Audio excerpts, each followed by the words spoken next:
From the moment Fenrir opened his eyes, his fate was already sealed in the stars.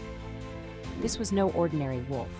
Born of Loki, the trickster god, and the giantess Angerboda, Fenrir's future had already been prophesied. He would grow to an immense size and strength, and one day, he would break free of his bonds and bring about Ragnarok, the end of the world. The gods knew this from the start, and they watched in fear as the great wolf grew, faster and more powerful than any creature before him. His very presence seemed to shake the foundations of Asgard. Fenrir's strength became a looming threat, one that the gods couldn't ignore. They understood that his existence was tied to the downfall of everything they held dear. With every passing day, the wolf's size and ferocity intensified, outpacing even their wildest imaginations. He was destined to play a part in the apocalyptic prophecy, and that destiny struck fear into the hearts of gods who believed they could control fate. The gods knew they had to act, but how do you cage something so bound to its destiny?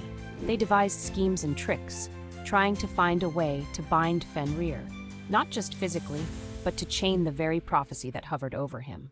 The question was not only if they could, but if it was even possible to chain something as unstoppable as fate itself. Fenrir's tale was not merely one of brute strength, it was a story of the gods' desperate attempts to defy their own destiny. A battle between fear, power, and the inevitable. The gods, fearful of Fenrir's growing power and the prophecy that foretold their doom, knew they had to act. His strength was unmatched, and they could feel the weight of destiny closing in. Desperation drove them to a plan, a game of deception disguised as a test of Fenrir's might. They approached the colossal wolf with heavy, unbreakable chains and said, "Show us your strength, break free, and prove your power." Fenrir, though suspicious of their motives, agreed. One by one, they bound him in the mightiest chains, and one by one, he shattered them as if they were nothing more than threads. The gods, their fear mounting, turned to the dwarves, master craftsmen known for their magic. From their forges came Gleipnir, a chain unlike any other, thin as a ribbon, soft to the touch, but impossibly strong. It was crafted from the impossible, the sound of a cat's footsteps, a woman's beard, the breath of a fish, and other such rare elements.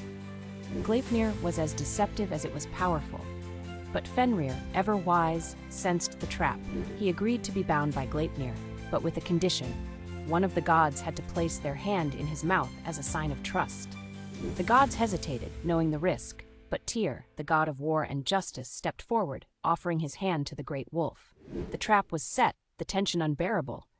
Would Fenrir break free once more, or had the gods finally outsmarted the creature fated to bring about their end? Tyr, the god of war and justice, was the only one with the courage to face Fenrir. As the other gods hesitated, it was Tyr who stepped forward, knowing full well what was at stake. The wolf's eyes gleamed with suspicion, but Tyr, resolute and calm, offered his hand.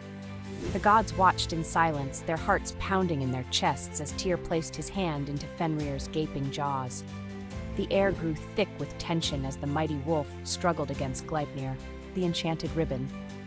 Fenrir thrashed and pulled, his immense strength surging against the bonds, but this time the chains held firm.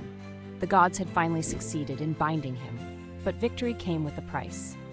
With a snarl of betrayal, Fenrir's teeth clamped down, severing Tyr's hand in a flash of rage and pain. The gods had bought themselves time, but at a terrible cost.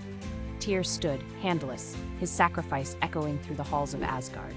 His bravery would never be forgotten, and neither would the seething anger that now burned in Fenrir's heart. Though bound, Fenrir's spirit remained unbroken. The gods had only delayed the inevitable. Trapped, but not defeated, Fenrir's hatred simmered like a fire waiting to ignite. He bided his time, eyes filled with the promise of vengeance, knowing that one day the chains would break and his destiny would be fulfilled. The end of the gods was coming, and Fenrir would lead the charge. Bound by the magical chain Gleipnir, Fenrir lay trapped, but his fury was far from extinguished. His immense strength was contained, but not his growing hatred for the gods who had tricked him. The gods, too, could feel the weight of their actions. They had won a temporary victory by chaining the monstrous wolf, but they knew this was not the end. Fenrir's imprisonment was like a tightly wound spring, waiting for the moment to snap. They had not stopped the prophecy, only delayed it. The very air around the wolf pulsed with the tension of what was to come. Fenrir, once free to roam the realms, was now confined, but his spirit raged against the chains. He became more than a creature of legend. He was a living reminder of fate.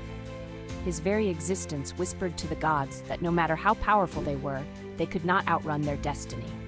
The prophecy of Ragnarok hung over them like a dark cloud, growing heavier with each passing day. Even as the gods went about their lives, they could feel it, an unspoken knowledge that Fenrir's time would come, and with it, the end of the world as they knew it. The wolf's eyes gleamed with the promise of vengeance, his strength quietly growing. The gods had bought themselves time, but they could not escape what was coming. Ragnarok was not just a prophecy, it was a certainty, and Fenrir would be there to bring it to life. As the years wore on, the signs of Ragnarok crept closer, casting long shadows over the world. The very earth trembled beneath the weight of prophecy, and the chains that once held Fenrir, the monstrous wolf born of Loki, began to strain. The gods, ever watchful, could feel the impending storm gathering. Something had shifted in the air, an ancient tension that foretold the inevitable. Then the unthinkable happened.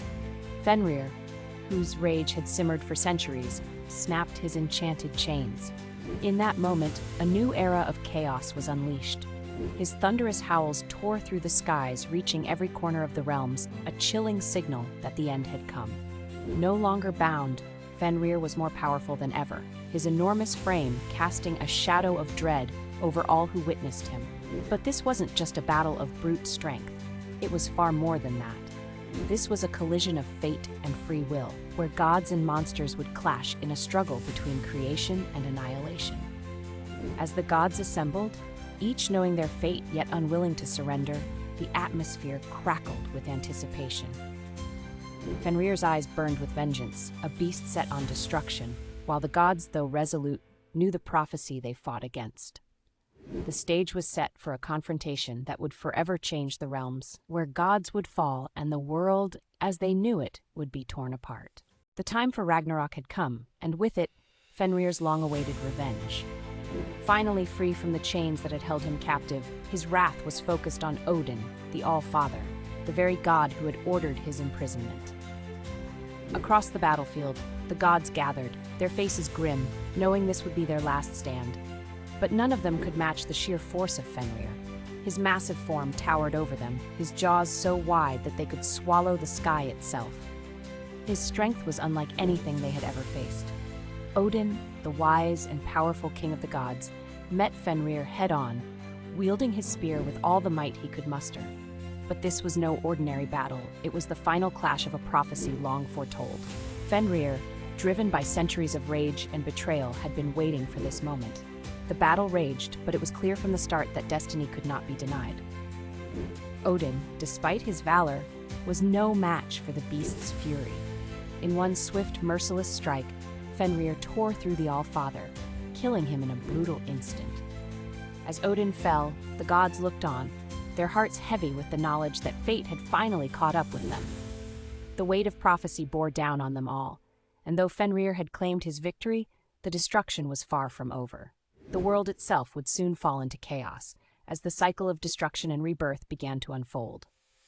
Ragnarok had only just begun. As Odin fell beneath Fenrir's jaws and chaos tore through the realms, the world as it had been known unraveled. The skies ignited with fire, seas swallowed the earth, and the boundaries between existence and oblivion blurred. Fenrir, the colossal wolf born of prophecy, had fulfilled his role as the harbinger of Ragnarok, bringing the gods to their knees and the world to its final reckoning. His savage power, once bound by the gods, now surged uncontrollably, and with each step, the very essence of reality fractured. But even in the midst of this devastation, something lingered, a sense that this collapse was not an end, but the prelude to a rebirth. The ancient world, with all its gods and heroes, was doomed to fall, and fall it did. Yet from the ashes of this cosmic destruction, the seeds of a new world were already being sown. Fenrir's ferocity was not only a force of ruin, it was the catalyst for the renewal to come. His story, though marked by tragedy and violence, was woven into the fabric of creation itself. The destruction he unleashed was necessary, inevitable, a turning point in a cycle as old as time. And as the fires of Ragnarok burned out, as the last echoes of that fated battle faded, a new dawn was already on the horizon.